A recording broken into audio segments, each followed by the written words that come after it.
मंगलमय मंगल करण वीतराग विज्ञान। नमो ताहि जाते भय अरहंतादि महान। करि मंगल करि हो महा ग्रंथ करन को काज। जाते मिलै समाज सब पावे निज पद राज। सो निज भाव सदा सुखद अपनो करो प्रकाश। जो बहुविधि भव दुख निको करी है सत्तानाश।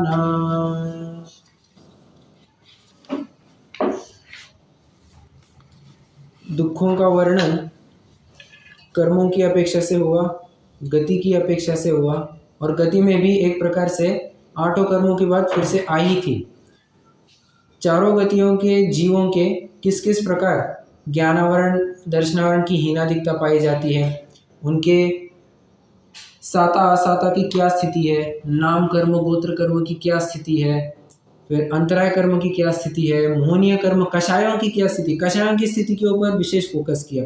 नारकियों में तो बताया कि क्रोधमान की स्थितियां ज़्यादा पाई जाती है, जबकि देवों में माया और लोभ इनकी प्रवृत्ति ज़्यादा पाई जाती है, क्योंकि वहाँ पर संयोग भी वैसे ही है। हाँ, मान और कषाय हो, मान और लोभ होवे, इस रूप संयोग देवगति में ज़्यादा मिलते हैं, और क्रोध और मान योग्य संयोग नरगति में ज़्यादा मिलते हैं, तो इसलिए उनकी अधिकता वहाँ पाई जाती है।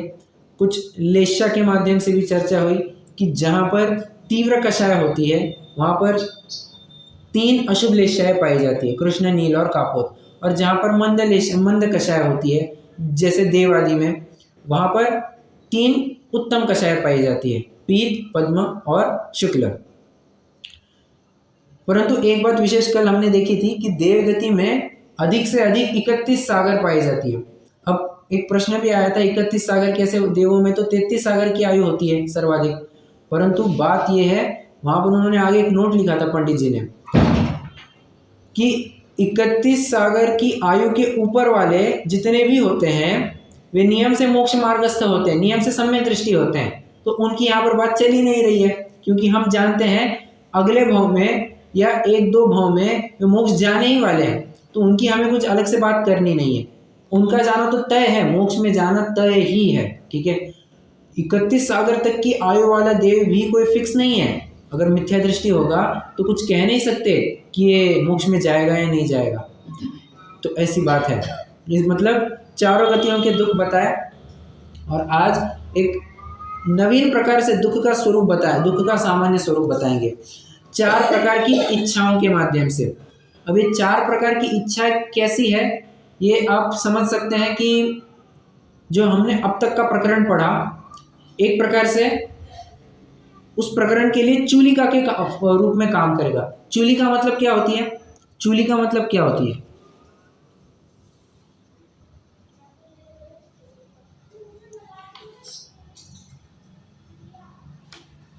बताइए।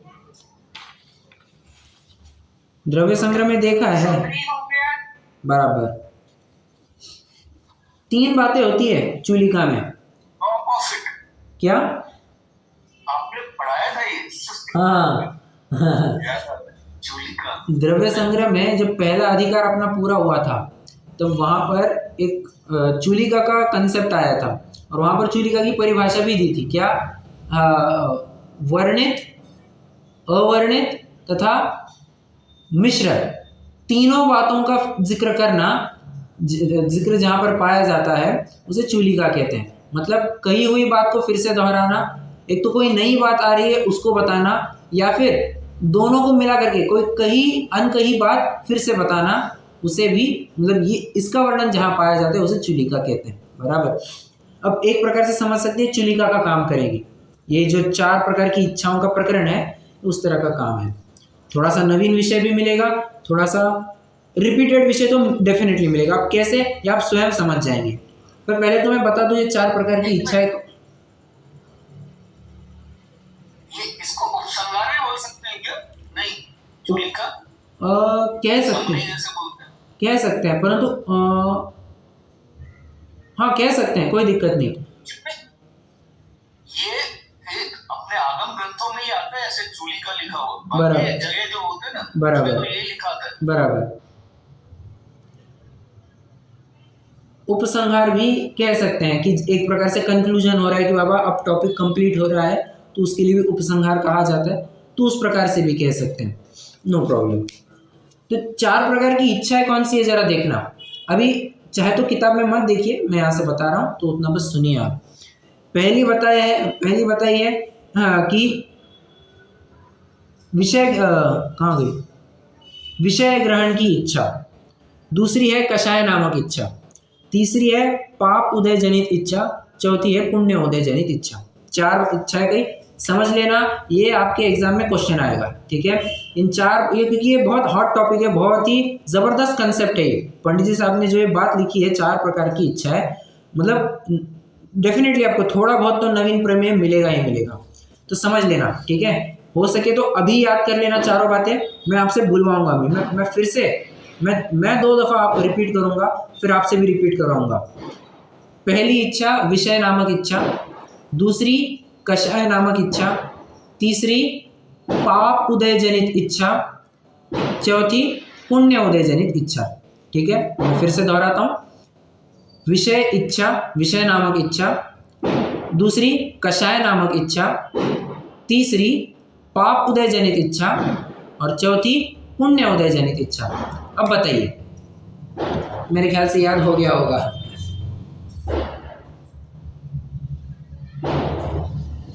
विषय ग्रहण की इच्छा, हाँ कषाय की इच्छा, हाँ, पाप के उदय की इच्छा और पुण्य के उदय से। बहुत बढ़िया। नेक्स्ट, सबको बोलना है ना, ये याद होना चाहिए, इसलिए मैं सबसे बुलवा रहा हूँ।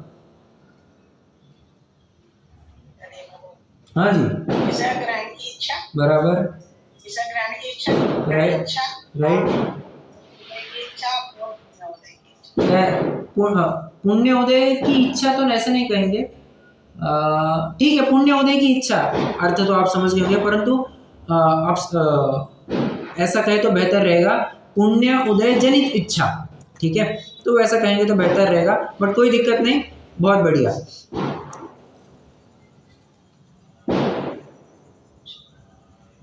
विषय ग्रहण की इच्छा, बराबर, विषय पालन की इच्छा, आपके उदय जनित इच्छा और पुण्य उदय जनित इच्छा। परफेक्ट ऐसे? परफेक्ट। डॉक्टर साहब आप ही बचे हैं अभी। हाँ, ओके। विषय ग्रहण करने की इच्छा, कषाय भाव की इच्छा, आपके उदय जनित इच्छा और पुण्य के उदय जनित इच्छा। परफेक्ट, सभी ने बहुत अच्छा परफॉर्म किया, वेरी गुड। अब देखिए, हाँ, ये कंसेप्ट क्या है, विषय ग्रहण की इच्छा मतलब क्या। विषय ग्रहण की इच्छा ये बताती है, इसको जानो उसको जानो, जानने की इच्छा। जो जानने, देखो एक बात है, जानने की इच्छा और जनाने की इच्छा, 2 बातें कह रहा हूं मैं। विषय ग्रहण की इच्छा में क्या लेंगे, छोटा सा चार्ट बना सकते तो बना लीजिए। विषय ग्रहण की इच्छा ऊपर लिखिए, उसके 2 एरोस कीजिए, जानने की इच्छा और जनाने की इच्छा, ठीक है। अब जानने की इच्छा के अंतर्गत क्या क्या बातें आ सकती है, जरा उसकी थोड़ी पहल करते हैं। सबसे पहला जो बिंदु आएगा इसमें जानने की इच्छा के अंतर्गत, वो है पूरा जितना भी पर्यटन क्षेत्र है, जितना भी टूरिज्म चलता है, ये इसी आधार पर चलता है, नवीन कुछ जानना है, नवीन कुछ जानना है। अब हाँ, इस बार अपन दिल्ली गए थे, अगली बार चेन्नई जाएंगे, उसकी अगली बार इंदौर जाएंगे, उसके बाद जयपुर, उसके बाद मेरठ, उसके बाद मुंबई, उसके बाद पुणे, ऐसे कर करके आज ये हुआ तो उसके बाद अगली जगह, उसके बाद अगली जगह, अगली जगह, ऐसा करते करते वो नवीन गेम को जानना चाहता है।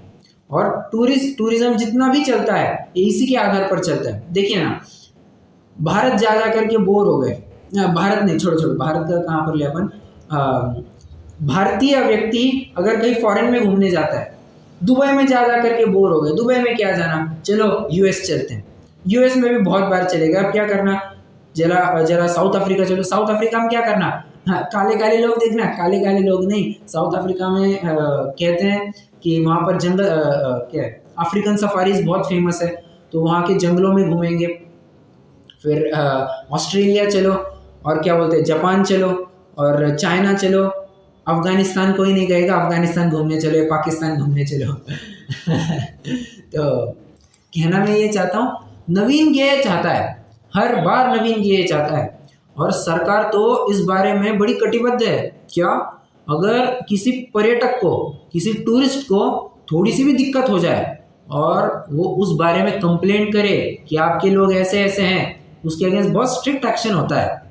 क्योंकि गवर्नमेंट ये मानती है कि बाहर के आने वाले लोगों के साथ, जिन्हें हम अतिथि कहते हैं, अतिथि देवो भव जो अपन कहते हैं, तो वो कंसेप्ट ही पूरा कोलैप्स हो जाएगा। जिन्हें हम अतिथि कह करके बुलाते हैं, अब अतिथि के साथ अपन अच्छा बर्ताव करते हैं या बुरा बर्ताव करते हैं? अपन ऐसा कहते हैं क्या, अतिथि आए घर पर, चलो बर्तन मांजना चालू करो, ऐसा कहते हैं कभी अतिथि को? या कभी ऐसा कहते हैं चलो आया घर पे तो कपड़ा धोना चालू करो, कभी ऐसा कहते हैं? या किसी अलग प्रकार से उनसे गलत व्यवहार करते हैं? नहीं करते हैं। तो जब हम अपने आपसी जनों के साथ ऐसा व्यवहार करते हैं, तो जो कोई बाहर का आया हुआ व्यक्ति है उसको भी तो एक अतिथि मानो, ऐसा गवर्नमेंट का कहना है, ठीक है। और फिर इस बारे को लेकर के टूरिज्म खूब प्रमोट करना चाहती है। अब बीच में ही आपने थोड़ा पढ़ा भी होगा, मालदीव्स को ही जाए ना, मालदीव्स ही था ना, हाँ मालदीव्स को ही जाए ना, इसके लिए फिर लक्षद्वीप चलो, चलो लक्षद्वीप, चलो लक्षद्वीप। अब ऐसा कह के करके मालदीव्स थोड़ा बंद करवा दिया, और उसके लेकर के फिर भारत और मालदीव्स में थोड़े से टेंशन होने लग गया। तो बहुत सारी बातें हैं इसमें, पॉलिटिक्स भी आता है, सब बातें आ जाती है। तो क्या करें? तो ये जो विषय ग्रहण की इच्छा है टूरिज्म में सर्वाधिक देखने में आती है। दो, इसी के अंतर्गत आप दूसरा पॉइंट भी ले सकते हैं, जितना भी तीर्थ क्षेत्र के नाम पर चलता है, एग्जाम्पल करंटली चल रहा है, पेपर पढ़ने वाले, कुंभ चल रहा है ना, हाँ महाकुंभ मेला चल रहा है ना। तो क्या है ये टूरिज्म? और कहते हैं कुछ, अब मुझे पिताजी कह रहे थे, मुझे पता नहीं ज्यादा, 40 करोड़ लोगों ने वहां पर स्नान किया। भले आदमी 140 करोड़ में से 40 करोड़ ने कर लिया, लगभग कितना, 1/3 लोगों ने कर दिया। अब पता नहीं उसमें से कितने 25% जने तो वही होंगे जो फिर से 2 बार 3 बार आकर के होंगे। परंतु कहने का तात्पर्य ये है कि कितना, अब तीर्थ क्षेत्र यात्रा के नाम पर भी एक प्रकार से वो टूरिज्म ही प्रमोट हो रहा है। चलो इतने लोग आ रहे हैं, अपन क्यों पीछे हटे, चलो अपन भी चलो। इस चक्कर में फिर यहाँ से नहीं, विदेशों से भी जनता आ करके यहाँ पर कुंभ मेले में स्नान करती है। और पेपर में तो हर रोज एक घटना होती है कि आज इस देश से, इस फलाने देश से ये व्यक्ति आया कुंभ मेला में स्नान करने के लिए, हाँ ये व्यक्ति आया स्नान करने के लिए। रोज फोटो, बड़े बड़े फोटो दिखा करके वो कुंभ मेले का थोड़ा सा ज्ञान कराया जाता है। और ये कहा जाता है कि कुंभ मेले को लेकर के कुछ हजारों में या लाखों में कुछ नौकरियां तैयार हुई है इतने काल के लिए। और फिर गवर्नमेंट खूब प्रमोट करती है इन चीज़ों को। परंतु ये क्या है, ये गेय लुब्धता है। मैं ये मत समझना कि मैं उनकी अच्छाई कर रहा हूँ, मैं तो ये दिखा रहा हूँ कि गेय लुब्धता कैसी होती है, कहाँ नहीं घुमाती है। एक इच्छा को पूर्ण करने के लिए कहाँ नहीं जाता है, कुंभ मेला में स्नान करो और यहाँ करो फलाना ढिमका।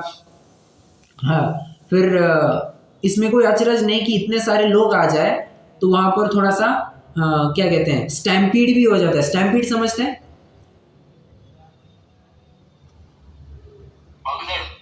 भगदड़, या जिसे मराठी में चेंगरा चेंगरी कहते हैं, ठीक है, उसे स्टैम्पीड कहते हैं, बराबर।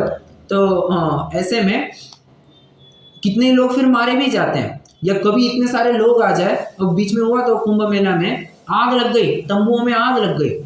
ये तो ठीक था कि वहां पर कोई जीवित हानि हुई नहीं, परंतु जीवित हानि होने के लिए कितना तो टाइम लगता है। आग लगी तो जल करके खाक हो जाते हैं।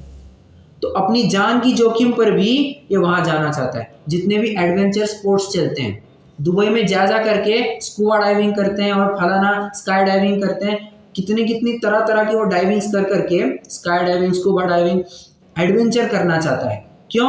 नया कुछ तो भी, नया कुछ तो भी, नया चाहता है, नयापन चाहता है। वही पुरानी घिसी पिटी बात ले ले करके आदमी बोरियत को प्राप्त होता है और इसलिए फिर वो नवीन जानने की कोशिश करता है। हाँ, ये इच्छा है और इस इच्छा को लेकर के जीव दुखी है, इसलिए तो ये इतने सारे उपाय अपनाता है जिन्हें पंडित साहब झूठे उपाय कह करके आ चुके हैं। बराबर।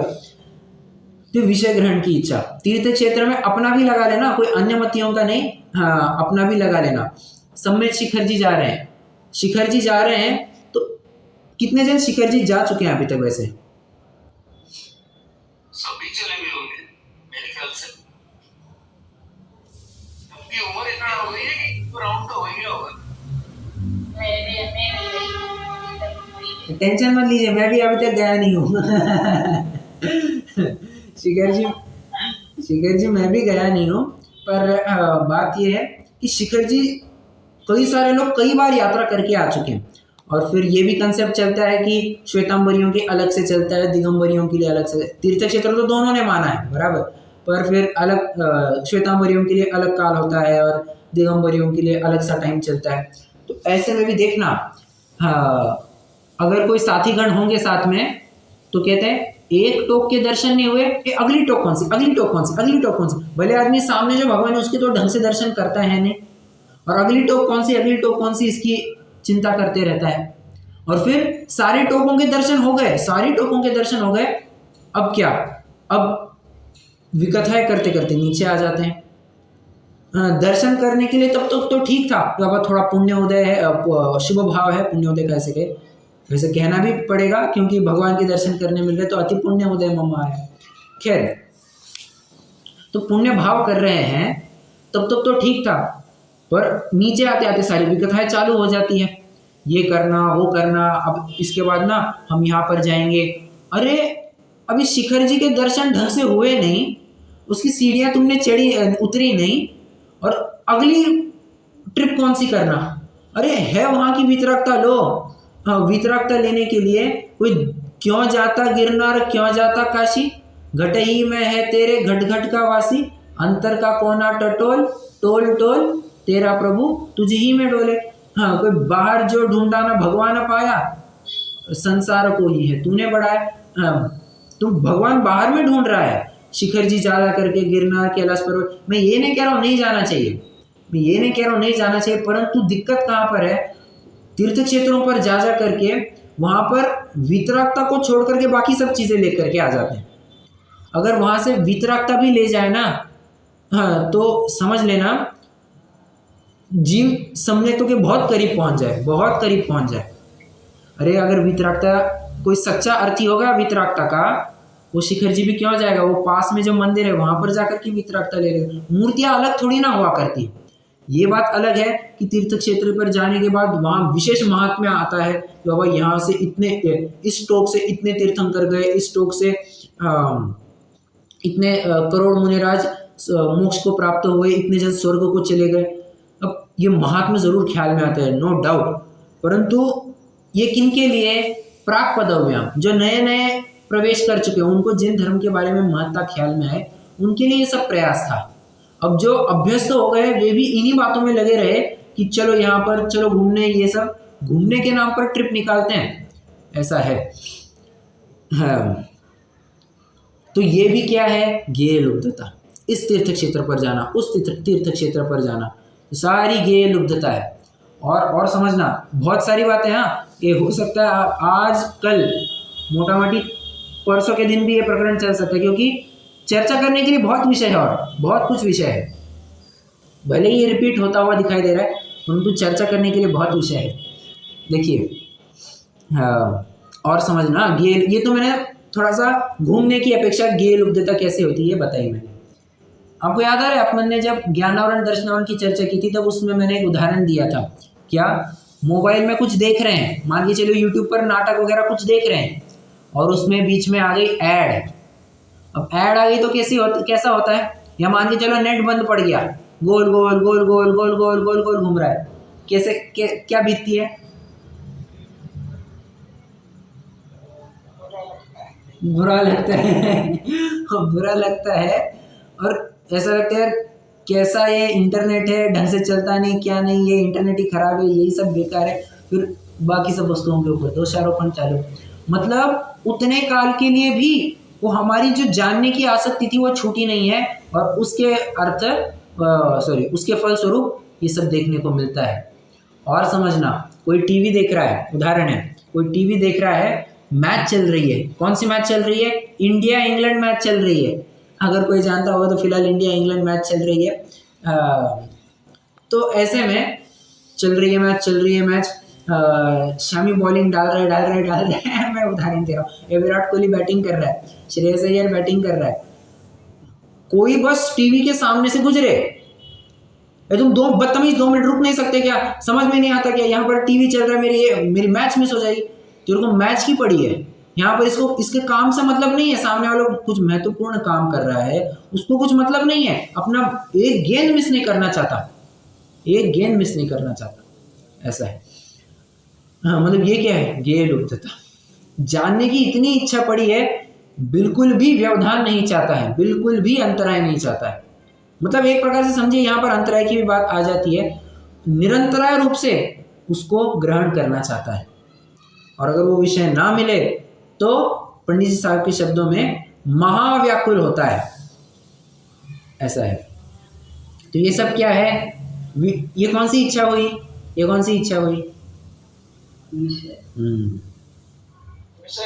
बराबर, ये विषय ग्रहण इच्छा हुई। ठीक है, आइए एक पैराग्राफ फटाफट पढ़ लेते हैं। एक इच्छा तो विषय ग्रहण की है, उससे यह देखना जानना चाहता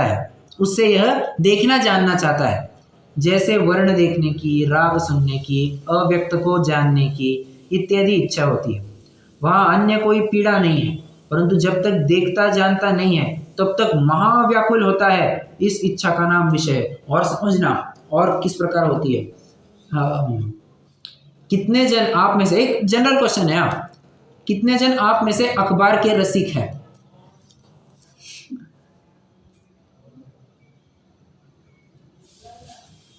जनरल क्वेश्चन है। जब से क्लासेस अटेंड कर रहे अखबार तो आते ही नहीं मेरे। अच्छा पर इच्छा है, मैं पूछ रहा हूँ, बट आप जनरली पढ़ते हैं या नहीं पढ़ते?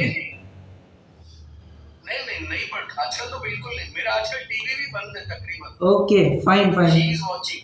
Okay fine no problem. कोई और मतलब जो अखबार प्रायः पढ़ता है?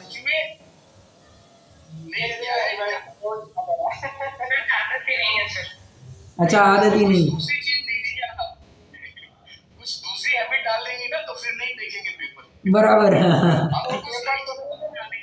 किसी दिन देर हो जाए ना आए तो ऐसे रहेंगे कि बस आज पता नहीं कुछ छूट गया, आज पेपर नहीं आया, देखिए सर पढ़ा होगा सब सच्ची बात है। हमारे घर में भी यही होता है, इंक्लूडिंग मी। मुझे भी कई बार ऐसे होता है, मेरे आज पेपर नहीं आया, नहीं फैक्ट है, पेपर नहीं आया तो मतलब क्या करे, मतलब दिल की धड़कनें, सांस फूलने लगती है, पेपर क्यों नहीं आया। पेपर प्रायः एक फिक्स टाइम होता है कि 7 साढ़े 7 के आसपास पेपर आ जाता है। हाँ, वो पेपर डालने की आवाज ना आए तो चैन नहीं पड़ती है। अरे पेपर वाला आया नहीं, ये क्या हो रहा है।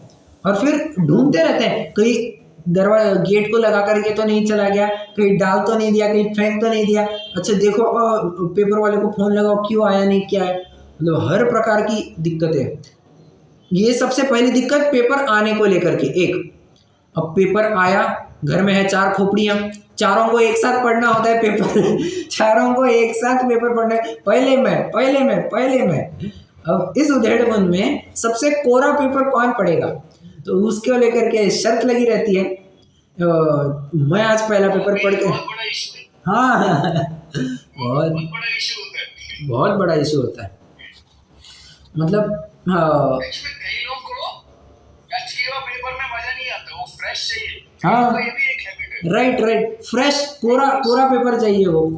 हाँ, मतलब ऐसा डाला नहीं कि उठाया अपन ने और पढ़ना चालू किया, तो वैसा होता है। अब ये भी क्या है, ये लुब्धता, जानना चाहता है क्या हुआ, ये क्या हुआ। पॉलिटिक्स में क्या चल रहा है, अदानी ने क्या किया, अंबानी ने क्या किया, मोदी ने क्या किया, राहुल गांधी ने क्या किया, इसने क्या किया, और शेयर मार्केट क्या चल रहा है, और स्पोर्ट्स में आजकल क्या चल रहा है, और पुतिन क्या कर रहा है यूक्रेन में, और ट्रम्प क्या कर रहा है, और ये न्यूज़ पढ़ी का, इसका खून हो गया, इसका बलात्कार हो गया, इसका अपहरण हो गया, और यही सब न्यूज़ सुनता है और दूसरों को सुना दे, जोर जोर से पढ़ पढ़ के बताता है कि तुम भी सुनो, तुम भी सुनो। ये क्या है, जानने की इच्छा। और दूसरी बात, आपको याद है मैंने स्टार्टिंग में बात कही थी, जनाने की इच्छा। जानने की इच्छा के बारे में तो बात हो गई, जनाने की इच्छा भी इतनी तीव्र होती है, कोई बात मान के चलो अपन को नवीन लगी, सबको बताओ, ये तुमको पता है, ये तुमको पता है, ऐसा हुआ, ऐसा हुआ, ऐसा हुआ, ऐसा हुआ करने के चक्कर में स्वयं का टाइम खराब, दूसरा नहीं सुनना चाहते जबरदस्ती उसको सुनाओ, ये सब दिक्कत है। हाँ, और कई बार तो ऐसे होता है, अपन को लगता है कि नई न्यूज़ है, सामने वालों को कब का पता चला भी होता है, कब का पता चला होता है, और कहते हैं ये कितना आउटडेटेड है, तू तेरे को अभी पता चल रहा है, हमको तो कब का पता चल गया था, ऐसा होता है। हाँ, और समझना जानने की इच्छा कैसे होती है। हाँ, ये तो पेपर के बारे में बात हुई। अब जिसको लेकर के सबसे ज़्यादा लत लगी है, क्या आज के ज़माने में सभी को किसकी लत सबसे ज़्यादा लगी है? मोबाइल। सभी ने एक स्वर से उत्तर दिया, मोबाइल। इतनी लत लगी है, अब समझना, नोटिफिकेशन आया, कोई बस टुंग ऐसा कोई आवाज आया, ठीक है, अब आवाज आया, क्या दिमाग में चलता है, किसका मैसेज है, किसका मैसेज है, क्या आया, क्या नोटिफिकेशन है, किसका, इसका तो मैसेज नहीं, उसका तो मैसेज नहीं, इसका तो क्या, इसका तो नहीं, और इस उधेड़-बुन में निरंतर लगा रहता है। सच में कहूँ, एक प्रकार से बहुत प्रकार से घातक भी है। कैसे? स्पेशली बच्चों के लिए जो अध्ययन में लगे हैं, उनके लिए इतना घातक है, पढ़ाई कर रहे हैं, मोबाइल बाजू में रखा है, टुंग, एक नोटिफिकेशन बज गया। अब उस एक नोटिफिकेशन को चेक करने में वो किसी का भी हो सकता है, व्हाट्सएप हो सकता है, इंस्टाग्राम हो सकता है, फेसबुक हो सकता है, स्नैपचैट हो सकता है, और न जाने टेलीग्राम, जो लगाना है लगा लो, जो लगाना है लगा लो। हाँ, या फिर हो सकता है ना, आजकल तो ये कंसेप्ट बड़ा चलता है, क्या, ई न्यूज़ मतलब पेपर भी पढ़ने की ज़रूरत नहीं, एक शॉर्ट में ही आपको ताज़ी घटनाएं क्या चल रही है उसकी अपडेट मिल जाती है, तुरंत मिल जाती है, पेपर में पढ़ने की भी ज़रूरत नहीं, आपको मोबाइल पर ही मिल जाएगी। तो इस एक नोटिफिकेशन को चेक करने के चक्कर में वो 10 और नोटिफिकेशन चेक कर जाता है, किसी और का तो नहीं आया, मेरा नेट तो ख़राब नहीं चल रहा है ना, अच्छे से देखो, अच्छे से देखो। ऐसे में उसका आधा घंटा कहाँ नहीं चला जाता, उसको पता नहीं चलता। ये किसी ने अपलोड कर दिया वीडियो, यूट्यूब पर वीडियो अपलोड कर दिया, हमने उसको सब्सक्राइब कर रखा था। हाँ, यूट्यूब वाले तो कहते ही है क्या कि लाइक करो, कमेंट करो, शेयर करो, सब्सक्राइब करो, और बेल आइकन दबाना मत भूलना, ताकि सबसे पहली वीडियो आपको मिलती रहे।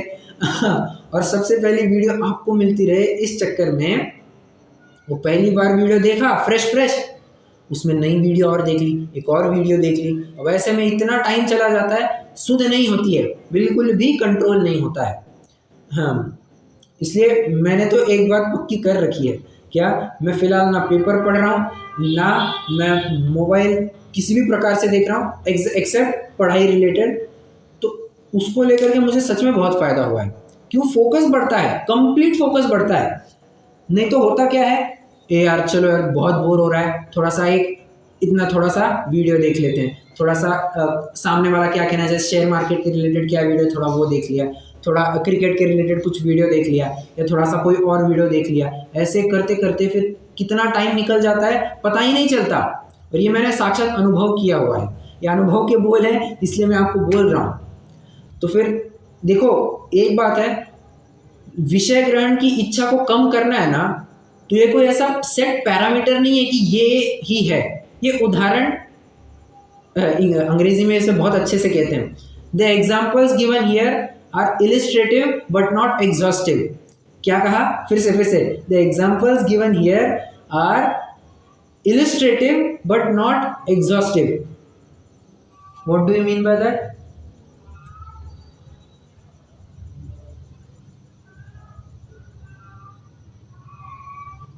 ये मतलब शॉर्ट में है, लिस्ट बहुत बड़ी है। हाँ, इसकी लिस्ट बहुत बड़ी, हम तो बस तुमको एक डेमो दिखा रहे हैं कि इस प्रकार से विषय ग्रहण की इच्छा पाई जाती है।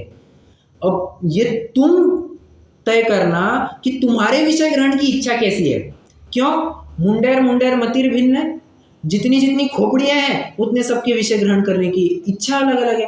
कोई अमुक प्रकार से विषय चाहता है तो कोई उसी विषय को अलग प्रकार से चाहता है, बराबर। आटा है सामने, कोई उसी विषय को गुलाब जामुन के रूप में चाहता है, कोई उसी को हलवे के रूप में चाहता है। मतलब जितनी खोपड़ियां है उसको उतना ज्यादा लगता है।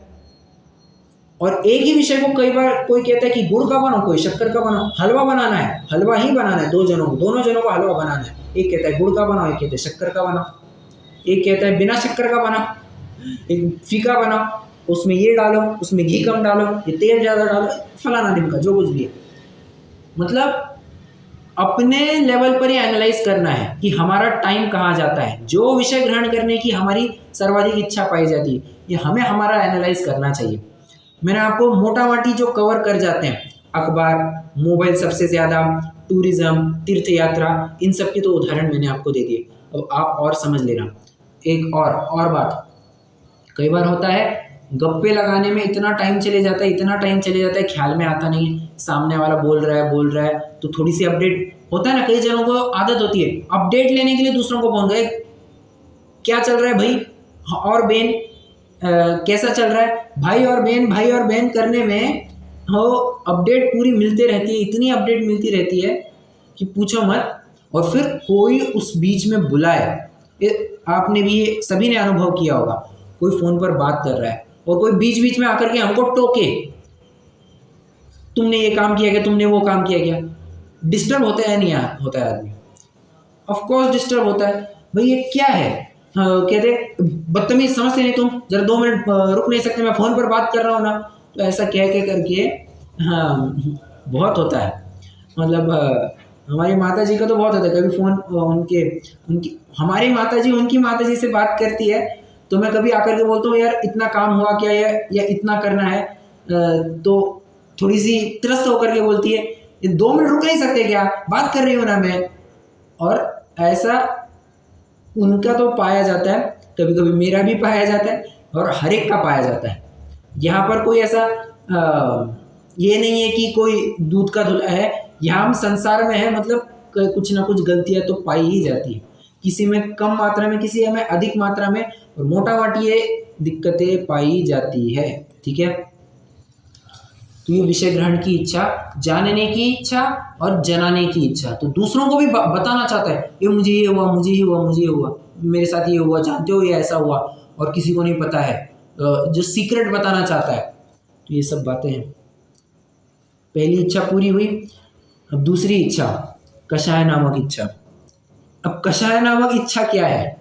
कषाय नामक इच्छा यूँ समझ सकते हैं, जो 4 कषायों को लेकर के इसको इच्छा होती है। कौन सी इच्छा है?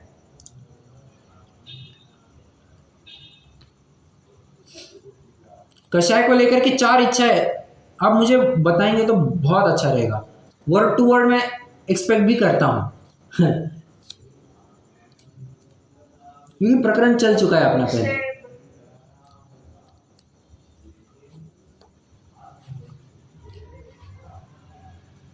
क्रोध मान माया लोभ से जनित है सर। Yes, correct.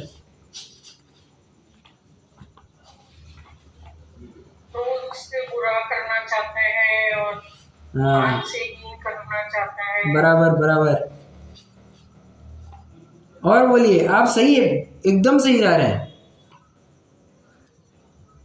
माया से छल कपट करता है, हाँ। दूसरों के साथ मन में कुछ और लोग तो करता ही है, लालच। नहीं, बात सही है। पंडित जी साहब के शब्दों में बताइए ना, आपने माया का बिल्कुल सही जवाब दिया, मान और क्रोध के लिए भी बिल्कुल सही जवाब आया शशि जी से।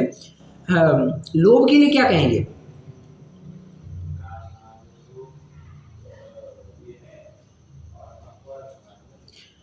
इष्ट प्राप्ति की इच्छा। फटाफट आइए पृष्ठ क्रमांक 39 पर आइए, पेज नंबर 39।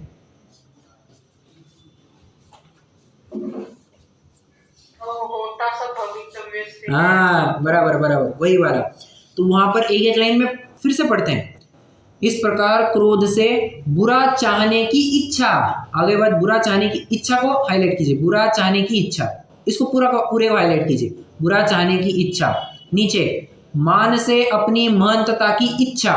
2 माया से इष्ट सिद्धि के अर्थ छल करे। 3 और लोभ से इष्ट प्राप्ति की इच्छा। आगे चारों इच्छाएं कवर हो गई। बस यही प्रकरण है कषाय जनित इच्छा। दूसरों का बुरा करना चाहता है, मान में 2 बातें आती है, या स्वयं को ऊंचा ठहराना, दूसरों को नीचा ठहराना, या स्वयं को दीनहीन मानना, ये भी मान कषाय में आता है, समझना। ऐसा नहीं है कि सिर्फ मैं बड़ा तू छोटा, इसमें ही मान कषाय आती है, नहीं, स्वयं को हीन मानना ये भी मान कषाय है। तो करना क्या, ना किसी को बड़ा मानना, ना किसी को छोटा मानना। क्यों? भगवान महावीर की पहली शिक्षा है, सभी आत्माएं समान है, कोई छोटी बड़ी नहीं है। हम तो देखते हैं मेरी हाइट ज़्यादा है, तुम्हारी हाइट छोटी है, अरे हाइट की अपेक्षा बात ही नहीं कर रहे हैं, हाइट अपेक्षा बात ही नहीं कर रहे, हम तो यहाँ पर गुणों की अपेक्षा बात कर रहे हैं। गुणों की अपेक्षा सभी आत्माएं समान है, जैसी मेरी आत्मा वैसी आपकी आत्मा। जितने अनंत गुण मुझ में भरे हैं उतने ही अनंत गुण आप में भरे हैं। गुणों की अपेक्षा एक गुण रत्ती पाई कम नहीं है, कुछ भी कम नहीं है। एज इट इज, माना कि आपका जीव अलग, मेरा जीव अलग, परंतु गुण अपेक्षा तो सभी समान ही है, बराबर। तो ये है इसलिए क्या गुरुदेव का है ना कि द्रव्य दृष्टि से देखो, पर्याय दृष्टि से देखा हो तो माफ करो। बराबर, द्रव्य दृष्टि से देखो मतलब क्या, सभी में भगवान बने, आत्मा भगवान की बने की स्थापना करो, सभी को आत्मा देखो। तुम ये शशि जी है, कुमकुम जी है, कोमल जी है, रवि जी है, श्रेयांश है, दादी जी है, मम्मी है, पापा है, ये रूप मत देखो, तुम आत्मा रूप देखो, ठीक है। तो इसी को द्रव्य दृष्टि कहते हैं। पर्याय दृष्टि से मत देखो, ऐसा कहना होता है। हाँ, और पर्याय दृष्टि से देखोगे तभी तो उसी को लेकर के तुमको मान कषाय पाई जाएगी, मैं बड़ा तू छोटा, या मैं छोटा तू बड़ा, किसी भी प्रकार से कंपैरिजन हुआ, मान कषाय हावी होती ही होती है। आइए इतना एक पैराग्राफ पढ़ लेते हैं, फिर देखते हैं। तथा एक इच्छा कषाय भावों के अनुसार कार्य करने की है, जिससे वह कार्य करना चाहता है, जैसे बुरा करने की, हीन करने की इत्यादि इच्छा होती है। यहाँ भी अन्य कोई पीड़ा नहीं है, परंतु जब तक वह कार्य न हो तब तक महाव्याकुल होता है। इस इच्छा का नाम कषाय है, ठीक है। एक हाईलाइट करना, विषय ग्रहण की इच्छा और आगे महाव्याकुल होता है, इसको भी सर्कल कीजिए, अंडरलाइन कीजिए, कुछ भी कीजिए, ठीक है। सर्कल करेंगे तो बेहतर रहेगा। महाव्याकुल, नीचे एक इच्छा कषाय भावों के अनुसार, नीचे हाईलाइट कीजिए, महाव्याकुल होता है। मतलब क्या, शॉर्ट में अगर आपको अब कभी पढ़ना चाहे तो कषाय भावों से महाव्याकुल होता है, इच्छा से महाव्याकुल होता है, इस प्रकार से आप पढ़ पाएंगे, ठीक है। अब एक बात और समझना, कषाय भावों में और किस प्रकार ले सकते हैं।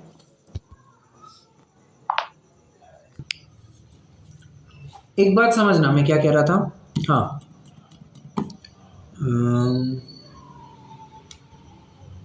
कषाय नामक इच्छा में एक बात और आएगी, जैसे कभी कभी होता है ना कि कोई विशिष्ट कार्य विशिष्ट व्यक्ति ने ही करना चाहिए, तो ही हम उसको मानेंगे।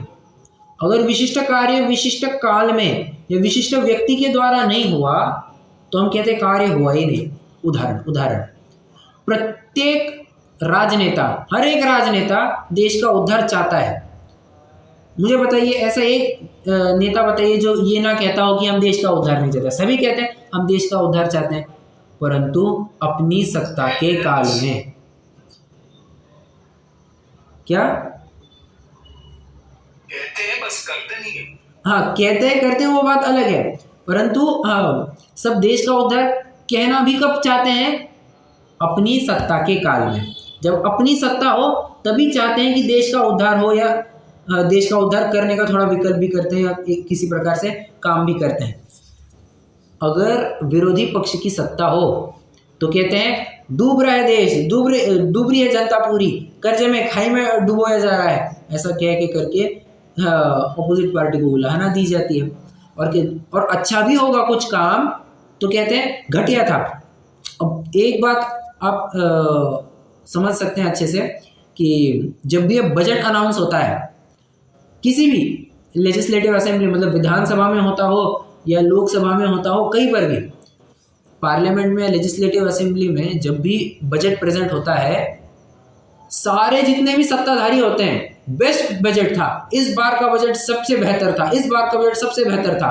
और जो विरोधी पक्ष वाले होते हैं, जनता को लूटने का काम चल रहा है, जनता का पैसा खाया जा रहा है, ऐसा कह के करके उल्हाना दिए। फिर ये नहीं विचार करते कि अच्छा है बुरा है, कुछ विचार नहीं होता, बस विरोध करने के लिए फिर विरोध होता है। ये क्या है? कषाय। ये कषाय है, समझना। विशिष्ट कार्य विशिष्ट काल में विशिष्ट व्यक्ति के द्वारा विशिष्ट क्षेत्र में ही होना चाहिए, ना हो तो दिक्कत। लड्डू बनाने हैं, क्या करना? शुभ मुहूर्त देख देख करके लड्डू बनाना, ये क्या है? अरे हाँ, विशिष्ट काल में हो तो ही लड्डू अच्छे बनेंगे, ये कहाँ से लाया? ये नहीं होता है, ठीक है। कोई भी काम करना है शुभ मुहूर्त, मैं ये नहीं कह रहा हूँ कि इसका निमित्त नैमित्तिक संबंध नहीं होता, परंतु इसी की वजह से काम होगा, ये जो मान्यता है ये मिथ्या है। समझना, शुभ मुहूर्त अशुभ मुहूर्त सब होता है, डेफिनेटली होता है, परंतु काम उसकी वजह से होता है, ये बात बिल्कुल नहीं है, ये बात संभव ही नहीं है। क्योंकि अगर शुभ काल और अशुभ काल में काम होता तो क्या कहना है, क्या कह रहा था मैं? हाँ, अगर शुभ काल में ही कार्य होता तो अशुभ काल में सारे काम ठंडे पड़ जाते, कोई व्यक्ति आपको काम करता हुआ दिखता ही नहीं, सब निठल्ले बैठते, और जब शुभ मुहूर्त होता सब तभी काम करने लगते। तो वैसा नहीं है। तो विशिष्ट काल में विशिष्ट क्षेत्र में विशिष्ट व्यक्ति के द्वारा ही होना चाहिए, ऐसा हठाग्रह भी योग्य नहीं है। ये भी एक प्रकार की कषाय है, ये भी एक प्रकार की इच्छा ही है। हाँ, ऐसा है। चलिए, बाकी की जो दो इच्छाएं हैं, पाप की उदय जनित और पुण्य की उदय जनित, ये अपन कल पूरी करेंगे। आज लगभग समय भी हो गया है, कोई प्रश्न हो तो ज़रूर पूछ सकते हैं।